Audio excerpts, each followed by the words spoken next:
আসসালামু আলাইকুম রহমতুল্লাহি ওবারাকাতুহু। সম্মানিত দর্শক, অনেকেই জানতে চেয়েছেন কুরবানির পশুতে আকিকার নিয়তে শরীক হওয়া যাবে কি? তার উত্তর হলো হ্যাঁ।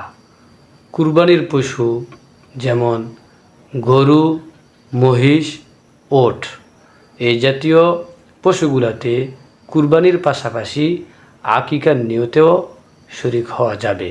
এতে কুরবানি এবং আকিকা উভয়টি সহি হবে।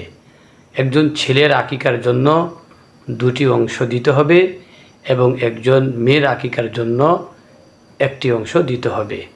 কুরবানির পশুর গোশত যেমন সকলে খেতে পারে, ধনী গরিব একইভাবে আকিকার গোশত সকলে খেতে পারবে। এই ক্ষেত্রে কিছু উলামায়ে কেরাম যদিও অভিমত পেশ করেছেন কুরবানির সাথে আকিকা দিলে আকিকা সহি হবে না, তবে নির্ভরযোগ্য গ্রহণযোগ্য উলামায়ে কেরামের অভিমত হলো যে কুরবানির সাথে আকিকা দিলে আকিকা সহি হবে। ফাতোয়া শামী সহ ফাতোয়ার বিভিন্ন গ্রন্থে একথা স্পষ্ট আকারে বর্ণিত রয়েছে এবং এর উপরেই ফতোয়া। সম্মানিত দর্শক, অবশ্যই ভিডিওটি শেয়ার করে দিবেন যাতে প্রতিটা মুমিন মুসলমান জেনে সে মোতাবেক আমল করতে পারে।